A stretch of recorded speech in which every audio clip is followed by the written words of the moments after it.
राम। हरे कृष्ण। तो आप सभी भक्तों का हार्दिक स्वागत है। तो आज हम लोग चर्चा कर रहे हैं श्रीमद् भगवद गीता यथारूप, और इसका 5वां अध्याय, 5th चैप्टर, वर्ष नंबर 7 श्लोक पे चर्चा करने वाले हैं। तो पिछला श्लोक जो है 6 श्लोक में भगवान कृष्ण वर्णन किए, संन्यासस्तु महाबाहो दुःखमाप्तुम योगतः योग युक्तो मुनिर्ब्रह्म न चिरेणाधिगच्छति। कि जो लोग संन्यास तो ले लेते हैं, संन्यास मतलब कर्म संन्यास यहाँ पे रेफर कर रहा है। वास्तविक संन्यास तो होता है कि हृदय से संसार में भोग करने की वासनाओं को त्याग दे कोई, और कृष्ण के लिए ही समर्पित करे, कृष्ण के लिए ही कार्य करे, उसको वास्तविक संन्यास बोलते हैं। लेकिन अर्जुन का जो डाउट है उसको रेफर करते हुए भगवान यहाँ पे संन्यास रेफर कर रहे हैं कि कोई कर्म को त्याग देता है, संसार को त्याग देता है। तो ऐसा व्यक्ति संन्यास लेने के बाद भी दुखी रहेगा अगर वो अयोग्यतः भगवान से जुड़ा नहीं है, भक्ति मार्ग में नहीं है तो। लेकिन वहीं दूसरी ओर योग युक्त तो मुनिर, जो असली विचारवान व्यक्ति है, मुनि है, वो योग में युक्त होता है और ब्रह्म को न चिरेणाधिगच्छति, मतलब बहुत डिले नहीं होता है उसको ब्रह्म को प्राप्त, ब्रह्म की स्थिति को प्राप्त करने के लिए। ये भगवान वर्णन किए। अब अगले श्लोक, नेक्स्ट आज के श्लोक में वर्णन कर रहे हैं कि जो इस प्रकार से भक्ति योग युक्त जो होता है, योग युक्ता मतलब one who is engaged in devotional service, तो उसके क्या लक्षण होते हैं, उसको क्या लाभ मिलता है। योग युक्तो विशुद्धात्मा विजितात्मा जितेंद्रिया सर्वभूतात्म भूतात्मा कुर्वनपि न लिप्यते। So one who works in devotion means योग युक्तो, who is a pure soul, वही वास्तविक रूप में क्या है, शुद्ध है, विशुद्ध आत्मा है।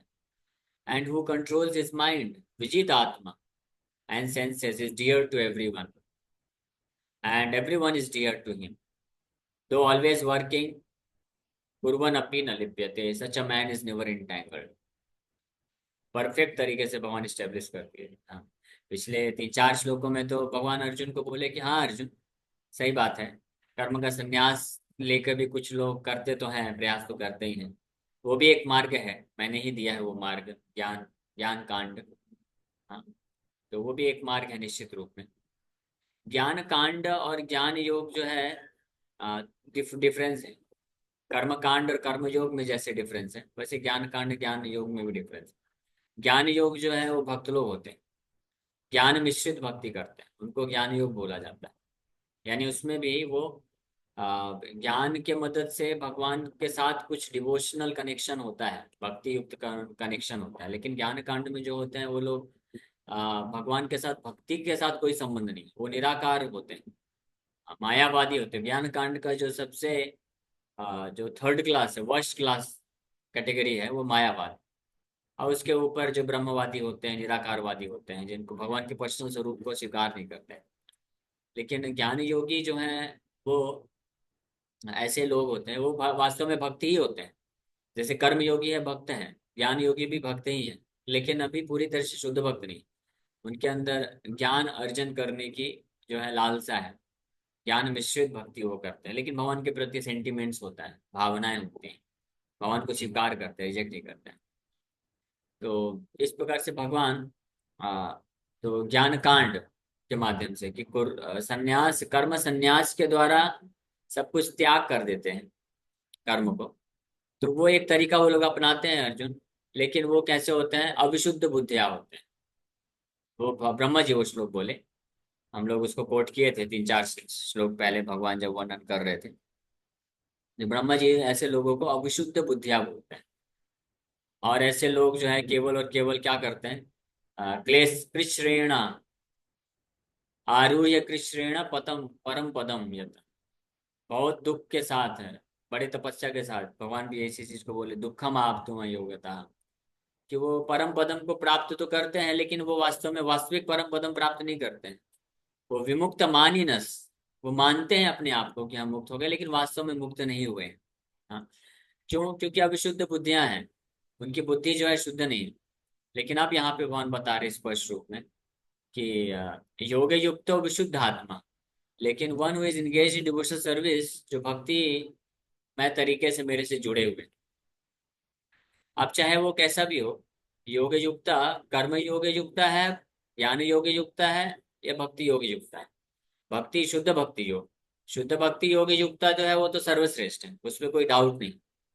लेकिन कर्म योग से और ज्ञान योग से भी जो लोग युक्त होते हैं भगवान से, वो भी विशुद्ध आत्मा होते हैं, उनको भी विशुद्ध आत्मा मानना चाहिए, क्योंकि वो असली विषय वस्तु को पकड़ चुके हैं, वो अंतिम लक्ष्य को जान चुके हैं कि कृष्ण के चरण कमलों में शुद्ध प्रेम को विकसित करना है। इसलिए भगवान अर्जुन को कर्म योग रिकमेंड कर रहे हैं, कर्म योग करने के लिए रिकमेंड कर रहे हैं कि अपने कार्यों को आप मेरे सेवा में इंगेज करो, लगा दो, और उसके फल को भी आप लगा दो, उसको कर्म योग बोलते हैं। तो योग युक्त तो विशुद्ध आत्मा, इस प्रकार से वो वास्तविक रूप में विशुद्ध आत्मा होते हैं, पूरी तरह से पवित्र आत्मा के, पवित्र आत्मा वाले व्यक्ति होते हैं। क्यों पवित्र आत्मा वाले व्यक्ति होते हैं? जैसे कोई पवित्र आत्मा वाला व्यक्ति होता है ना, उसके क्या लक्षण होते हैं, किसको हम बोलते हैं कि वो उसका हृदय शुद्ध है, मन साफ है, जिसके अंदर कपट नहीं है, जो निश्चल है, छल करने की भावना नहीं है, कपटता की भावना नहीं है। कई बार बच्चों को लोग बोलते हैं ना, निष्कपट है, निश्चल है, पवित्र आत्मा है।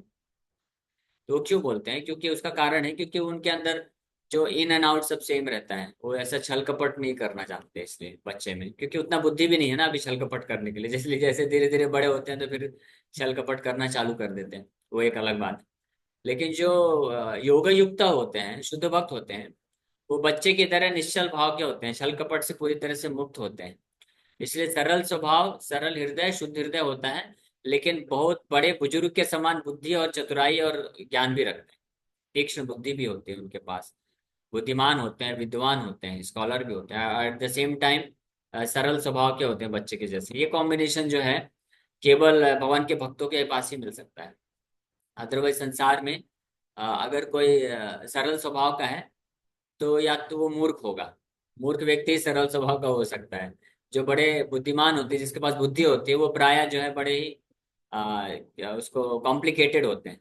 वो लोग कुछ ना कुछ तिकड़म करते ही करते हैं, इतने आसानी, क्योंकि सबके हृदय में वासनाएं हैं, इंद्र तृप्ति करने की भावनाएं मौजूद है। इसलिए जैसे ही किसी के पास थोड़ा सा भी बुद्धि मिल जाएगा, तो इमीडिएटली उस बुद्धि का इस्तेमाल करके वो अपने आप को कैसे इंद्र तृप्ति दे सके, इसके लिए कार्यरत हो जाता है। इसलिए सरलता को खो बैठता है, सरलता या शुद्धता को वो खो बैठता है इस कारण से।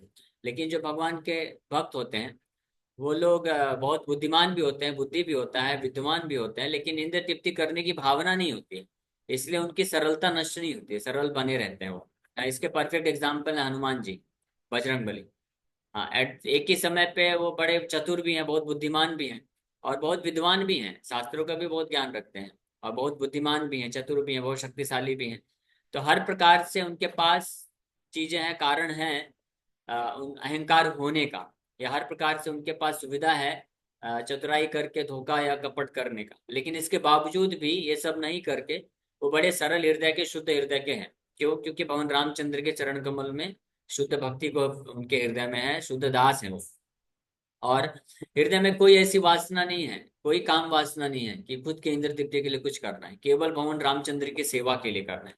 इसलिए वो बड़े हमेशा सरल स्वभाव, शुद्ध भक्त, शुद्ध पवित्र हृदय के भी हैं, और साथ ही साथ में बड़े बुद्धिमान, विद्वान, चतुर और शक्तिशाली, निडर भी हैं एक ही टाइम पे। हाँ, ये होते हैं भक्ति के लक्षण। तो भक्ति केवल इस प्रकार से हो सकता है, शुद्ध भक्ति ही ऐसा हो सकता है। और विशुद्ध आत्मा, तो हम लोग चर्चा कर रहे थे विशुद्ध आत्मा कैसे होता है कोई भक्त, क्योंकि उसके हृदय में केवल एक ही भावना होती है कि कृष्ण को क्या प्रसन्न करेगा वो कार्य करना चाहते हो। और बाकी लोग चाहे भोगी हो या त्यागी हो, भोगी मतलब भौतिक संसार में भौतिकतावाद में लगे हुए हैं, भोग करना चाहते हैं, या त्यागी होते हैं जो ज्ञान कांड में होते हैं, वो ज्ञान मार्ग, ज्ञान प्राप्त करके मोक्ष को प्राप्त करना चाहते हैं। तो ये दोनों कैटेगरी के लोग जो हैं, और एक तीसरा कैटेगरी है सिद्धिकामी। तो हालांकि सिद्धिकामी भी वास्तव में है भौतिकवादी ही, भौतिकवादी का ही एक एडवांस वर्जन बोल सकते हैं, इसलिए उनको थर्ड कैटेगरी में रख दिया गया है। क्योंकि जो सिद्धिकामी होते हैं वो आध्यात्मिक मार्ग में जुड़ते हैं और तपस्या करते हैं, भौतिक जो इज्जत तृप्ति है उसको त्यागते हैं, इसलिए आध्यात्मिक मार्ग में जुड़े, इसलिए उनको अध्यात्म के कैटेगरी में रखा जाता है। लेकिन फिर सिद्धि पाते हैं तो वापस से भौतिक भोग करने में लग जाते हैं। तो इसलिए सिद्धि काम्य भी वास्तव में भौतिकवादी व्यक्ति का ही एक दूसरा एडवांस वर्जन बोल सकते हैं, बेटर, लेकिन अच्छे हैं, वो अच्छे हैं।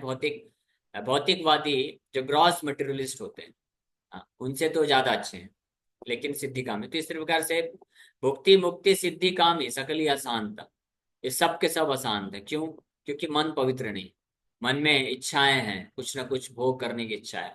जो भुक्ति करना भुक्ति कामी जो होते हैं, वो इस संसार में रह करके बहुत धन संपत्ति और अलग अलग प्रकार के इंद्र तृप्ति के साधन एकत्रित करके अपने आप को कंफर्ट रखना चाहते हैं। ये होते हैं। और जो सिद्धि कामी वो सिद्धियां प्राप्त करना चाहते हैं, और जो मुक्ति कामी है वो मोक्ष प्राप्त करना चाहते हैं, भगवान में जाके विलीन हो जाना चाहते हैं, तो वो भी इसलिए कामी बोला गया। लेकिन कृष्ण भक्त निष्काम अतएव शांत, कृष्ण भक्त निष्काम होता है इसलिए पूरी तरह से शांत होता है, और वही वास्तव में विशुद्ध आत्मा होता है। इसलिए भगवान यहाँ पे योग युक्तो विशुद्ध आत्मा बोल रहे हैं। विशुद्ध मतलब विशिष्ट रूपेण शुद्ध, पूरी तरह से शुद्ध होता है, कोई कोई कल्मश नहीं होता है, ऐसे पूर्ण रूप से शुद्ध होते हैं। बाकी जो कैटेगरी पिछले जो श्लोक में बताया गया, जो संन्यासस्तु महाभाव अयोग्यता, अयोग अयोग अयोग्यता संन्यास, जो योग युक्त नहीं है, तो वो हो सकते हैं थोड़े बहुत दिखें, पवित्र दिखें, शुद्ध दिखें, क्योंकि बाहरी रूप से तो इंद्र तृप्ति को त्याग ही देते हैं, तपस्या करते हैं, संन्यास ले लेते हैं, लेकिन उनको विशुद्ध आत्मा की कैटेगरी में नहीं रखा जा सकता है। इसलिए भगवान स्पष्ट अब अपने योग युक्त यानी अपने जो शुद्ध भक्त हैं उसका क्या विशेष गुण है, अब इसका वर्णन कर रहे हैं। अर्जुन को पहले तो भगवान बताए कि दो मार्ग है अर्जुन, ये दोनों मार्ग से तुम जो है व्यक्ति जो है मुक्ति को, बंधन से मुक्ति को प्राप्त कर सकता है, इसमें कोई संशय नहीं। लेकिन जो अयोग्यता, जो भक्ति योग में नहीं जुड़ता है, केवल संन्यास लेकर के, कर्म संन्यास के माध्यम से निराकारवादी मायावादी बन करके जो मुक्ति प्राप्त करता है, उसमें और मेरा जो भक्ति योग में जुड़ करके जो शुद्ध भक्त होता है वो जो मुक्ति प्राप्त करता है, बहुत अंतर है। दोनों की चेतना में भी अंतर है, दोनों के गुणों में अंतर है, दोनों के मुक्ति का जो फल है उसमें भी अंतर है। तो मुक्ति का जो फल है उसका तो हमने 2-3 क्लास में चर्चा की कि क्या अलग अलग फल होता है। वो बस विमुक्त मानते हैं अपने आप को, विमुक्त मान ही नस, लेकिन वास्तविक मुक्ति उनको मिलती नहीं है, वापस से वो समाज सेवा वगैरह में वापस उनका पतन हो जाता है, इस अलग अलग भौतिक कार्य में लग जाते हैं। लेकिन जो भक्त मुक्ति प्राप्त करते हैं वो परमानेंट मुक्ति प्राप्त करते हैं, और भगवान का धाम प्राप्त करते हैं, भगवान के साथ अपने संबंध को जागृत कर लेते हैं, और उसमें स्थित होकर के निरंतर सेवा करते हैं। ये तो हो गया फल की बात। अब इस श्लोक में भगवान चर्चा कर रहे हैं कि चेतना का कितना फर्क है। चेतना में भी काफी फर्क होता है, भले ही बाहरी रूप से दिखने में लगता है कि वो लोग जो है सब संसार को त्याग दिए हैं, बहुत तपस्वी हैं, महान हैं, और उल्टा भक्त को लगता है, भक्त को देख करके सोचेगा कि ये तो भक्तिवादी व्यक्ति की तरह कार्य कर रहे हैं, भौतिक कर्म में लगे हुए हैं। लेकिन भगवान स्पष्ट यहाँ पे क्लियर कर रहे हैं, योग युक्तो विशुद्ध आत्मा, और आखिरी लाइन में बोल रहे कुर्वन् अपि, कार्य करने वाला भी हो क्यों अर्जुन, वो गृहस्थ भी हो क्यों, उससे कोई फर्क नहीं पड़ता है। कुर्वन् अपि, बहुत सारा कार्य में लगा हुआ है, बहुत, क्योंकि प्रचार कार्य है। अभी जैसे भक्त है कोई, भक्त अपने लिए कुछ नहीं करना है उसको, वो तो अपना सिंपली, प्रभुपाद जी बोले, I can simply sit down with in a tree, beneath a tree and chant Hare Krishna, I have no problem, मेरे को कोई समस्या नहीं। प्रभुपाद जी करते भी थे, वृंदावन में थे, मायापुर में थे, तो बैठ के चुपचाप भजन करते रहते थे, उनको कुछ नहीं चाहिए। लेकिन प्रचार करने के लिए प्रभुपाद जी इतना मैनेजमेंट किए, इतने सारे मंदिर बनाए और इतने सारे डिसाइपल्स बनाए। जो शुद्ध भक्त होता है, ना तो उसको फॉलोवर चाहिए, ना तो धन चाहिए, ना तो बिल्डिंग चाहिए, ना तो इस नेम फेम चाहिए। लेकिन कृष्ण की सेवा के लिए वो बहुत सारे फॉलोवर्स बनाता है, बहुत सारे बिल्डिंग बनाता है, बहुत सारा धन एकत्रित करता है, बहुत सारा नेम फेम प्राप्त करता है, और उसको स्वीकार भी करता है। हाँ, उसको चाहिए नहीं लेकिन स्वीकार करता है। प्रभुपाद जी 1972 में अपना खुद का गुरु गुरु पूजा चालू करवाए। हाँ, खुद प्रभुपाद जी व्यास सदन, हम लोग जो गुरु पूजा करते हैं एवरीडे मंदिरों, इस्कॉन मंदिर में दर्शन आरती के बाद, तो हम जो गुरु वंदना करते हैं, प्रभुपाद जी का आरती करते हैं, और श्री गुरु चरण पद्मा केवल भक्ति सदमा, तो ये कौन चालू कराया? प्रभुपाद जी खुद चालू करवाए 1972 में, फर्स्ट टाइम मुंबई हमारे जुहू मंदिर में ही। प्रभुपाद जी, उसका वीडियो भी अवेलेबल, आप देख सकते हैं। प्रभुपाद जी बैठे हैं बढ़िया, बहुत पीसफुली, हाँ बिल्कुल, कोई टेंशन नहीं, पूरा उदासीन भाव में, देख के ही पता चल जाता है। जप लिए हैं, माला हरे कृष्णा जप कर रहे हैं, और सब लोग एक एक करके भक्त लोग आ रहे हैं, उनके चरणों में फूल अर्पण कर रहे हैं, बस हरे कृष्ण हाथ जोड़ करके जप कर रहे हैं, हरे कृष्णा देख रहे हैं, बीच बीच में गा भी रहे हैं, रूपा जी भी गाते भी हैं। और एक भक्त जो है पूजा कर रहा है, आरती कर रहा है, और कोई आके, बहुत सारे लोग आके गार्लैंड पहना रहे हैं, गुणगान कर रहे हैं, सब सारे शिष्य, विदेशी शिष्य लोग नाच रहे हैं, खुद जंप कर करके जय प्रभुपाद नाच रहे हैं, प्रभुपाद जी चुपचाप बैठे हुए हैं। हाँ, इनोसेंट लाइक अ चाइल्ड, जैसे छोटा बच्चा होता है इनोसेंट मासूम, उस तरह बैठा हुआ है। तो भक्तों को कुछ खुद के लिए नहीं चाहिए, नेम फेम भी नहीं चाहिए, आरती भी नहीं करवाना, लेकिन वो भी करवा सकता है। हाँ, क्योंकि शिष्यों के प्रकृति के लिए।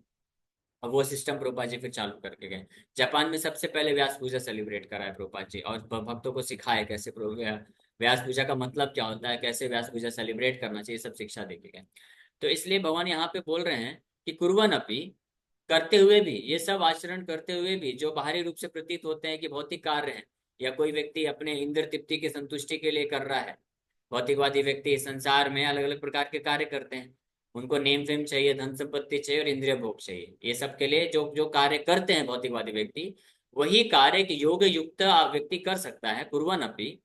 ऐसा तो बाहर से प्रतीत हो सकता है कि क्या ये भी भौतिकतावाद है, क्या इसमें इनका भी हृदय जो है पवित्र नहीं है। भगवान इसलिए बोलते हैं योग युक्ता, वो पूरी तरह से विशुद्ध आत्मा है। लेकिन यहाँ पे किसकी बात की जा रही है, जो पूर्ण रूप से शुद्ध भक्त हैं, लाइक प्रभुपाद, श्रील प्रभुपाद जैसे जो शुद्ध वैष्णवाचार्य हैं, उनके लिए प्रभुपाद यहाँ पे भगवान कृष्ण स्पष्ट बता रहे हैं। हम तो अभी भक्त नहीं है, वास्तव हमने मैं भी भक्त नहीं हूँ। मैं तो बस भक्त बनने का ट्राई कर रहा हूँ। भक्त या वैष्णव, जब हम बोलते हैं शास्त्र में जहां भी ये शब्द आता है, भक्त वैष्णव योग युक्ता, ये शुद्ध भक्त को रेफर करता है। तो कभी हमको उस कैटेगरी में अपने आप को नहीं सोचना चाहिए। We are trying to become devotees. Rather जो शुद्ध भक्त होता है उसका हमेशा ही एटीट्यूड होता है।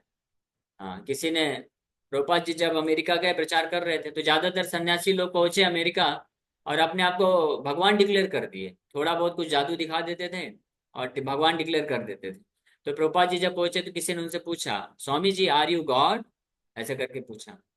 प्रभुपाद जी बोले, no, we can never become God, I am a humble servant of God. Prabhupada ji ऐसे बोले। फिर प्रभुपाद जी बोले, no, I am not even a servant of God, I am trying to become a servant of God. ये भाव होता है शुद्ध वैष्णव का। तो अगर शुद्ध वैष्णव का ये भाव है कि I am trying to become servant of God, so who are we, हम लोग कौन है फिर। हम तो अभी we are trying to become servant of Prabhupada, we are trying to become servant of God. हम लोग उसमें भी प्रयास कर रहे हैं। बट यहाँ पे वो जो ऑलरेडी जो servant, one who is actually a servant of Lord Krishna, Krishna का जो सच में विशुद्ध भक्त है, उसके अंदर ये गुण होते हैं। भगवान खुद अपने शब्दों से बोल रहे हैं कि योग युक्ता विशुद्ध आत्मा है, वो पूर्ण रूप से पवित्र आत्मा है। और कुर्वन् अपि न लिप्यते, although he is engaged, but he is not at all लिप्यते, he is not at all entangle, वो पूरी तरह से बंधन से परे है। तो विशुद्ध आत्मा, विजित आत्मा। दूसरा गुण क्या बता रहे हैं, इज सेल्फ कंट्रोल, पूरी तरह से उसको नियंत्रण होता है। विजित आत्मा जो है, आत्मा जो है रिफर करता है, आत्मा सेल्फ है। तो सेल्फ में ये सारी चीजें आती हैं जो अगले अगले गुण में बहुत क्लियर भी किए, जितेंद्रिया। जितेंद्रिया मतलब, आप मैनेज करिए जो भी कर।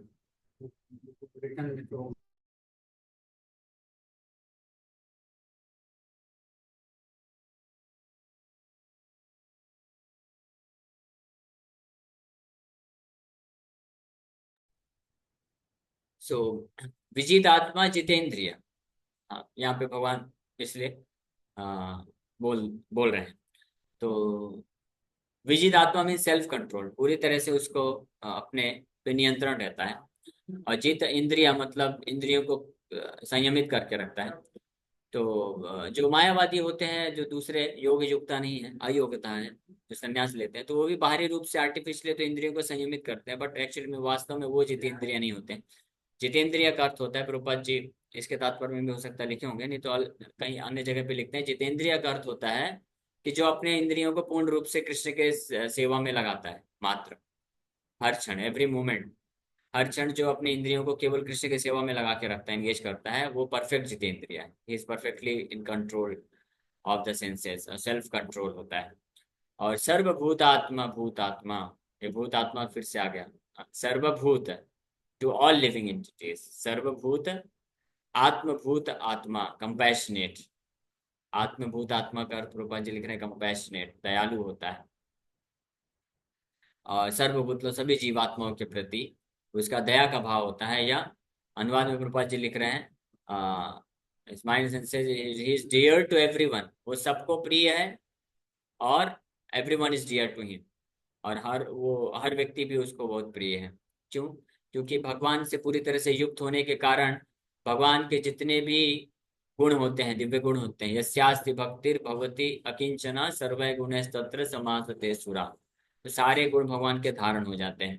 और जिस प्रकार से भगवान सर्व आकर्षक होते हैं, सबको आकर्षित करते हैं, इसी प्रकार से ऐसा शुद्ध विशुद्ध आत्मा होने के कारण भगवान उसके हृदय में धारण हो जाते हैं। इसलिए उसके पास भी वो सारे दिव्य गुण और ऐश्वर्य होते हैं, जिससे वो हर जीवात्मा उसके तरफ आकर्षित होते हैं। क्योंकि ओरिजिनली मूल रूप से जितने भी जीवात्माएं हैं वो कृष्ण से आकर्षित है, कृष्ण के अंश होने के कारण कृष्ण से आकर्षित होते हैं। कृष्ण को बहुत प्रिय है हर जीवात्मा, और कृष्ण भी हर जीवात्मा को बहुत प्रिय है। इसी प्रकार से जो कृष्ण के विशुद्ध आत्मा, जो शुद्ध भक्त होते हैं, वो भी हर जीवात्मा को प्रिय हो जाते हैं और हर जीवात्मा उनको प्रिय हो जाता है। तो इसलिए ऐसे जो विशुद्ध आत्मा भक्त होते हैं, शुद्ध वैष्णव होते हैं, वो अपना पूरा सर्वस्व जो है ऐसे अन्य जीवात्माओं के कल्याण के लिए, शुभ के लिए अपने आप को इंगेज कर देते हैं। दैट इज वाई यहाँ पे लिखा है कि is compassionate to all living entities, हर जीवात्मा के प्रति दया का भाव होता है। वो दया का भाव क्या है कि हर जीवात्मा को कृष्ण से जोड़ना चाहते हैं। तो ये योग युक्ता का भगवान अर्थ, लक्षण बताए, क्वालिटी बताए। प्रभुपाद जी तात्पर्य लिख रहे हैं, one who is on the path of liberation by Krishna consciousness is very dear to every living being and every living being is dear to him. जो इस कृष्ण भावनामृत मार्ग में है वो हर जीवात्मा को अत्यंत प्रिय है और हर जीवात्मा उनको प्रिय होता है। This is due to his Krishna consciousness. उसका कृष्ण भावना भावित होने के कारण ये होता है, कृष्ण के गुण को प्राप्त कर लेता है। Such a person cannot think of any living being as separate from Krishna, just as the leaves and branches of a tree are not separate from the tree. क्योंकि ऐसा जो भक्त होता है पूर्ण रूप से कृष्ण भावना भावित होने के कारण वो ये देख सकता है या जानता है भली भांति कि हर जीवात्मा जो है भगवान से वास्तव में कनेक्टेड है, सेपरेटेड नहीं है। भगवान बोले भी हैं गीता में कि जो जीव भूतम महाबाहो ययेदम धारते जगत, कि अपरयम अपरयम तो इतस्तु अन्यम जीवभूता महाभाव, कि भौतिक प्रकृति के परे जो सुपीरियर एनर्जी है वो मेरे से कनेक्टेड है, वो सुपीरियर है। He knows very well that by pouring water on the root of the tree, the water will be distributed to all the leaves and branches, or by supplying food to the stomach, the energy is automatically distributed throughout the body. तो ये भली बात, ये philosophy इसको clear रहता है कृष्ण भावना भाव में जो भक्त होता है कि अगर किसी भी जीवात्मा, हर जीवात्मा भगवान का अंश है, भगवान से कनेक्टेड है, लेकिन भगवान से अलग होने के कारण इस संसार में भी दुख भोग रहा है। इसलिए उसके हृदय में दया तो है कि हर जीवात्मा का कल्याण करना, हर जीवात्मा जीवात्मा सुखी होना चाहिए क्योंकि भगवान का अंश है। लेकिन उसको ये भी पता है कि कैसे सुखी, दुखी क्यों है। दुखी इसलिए क्योंकि भगवान से डिस्कनेक्ट हो गया है।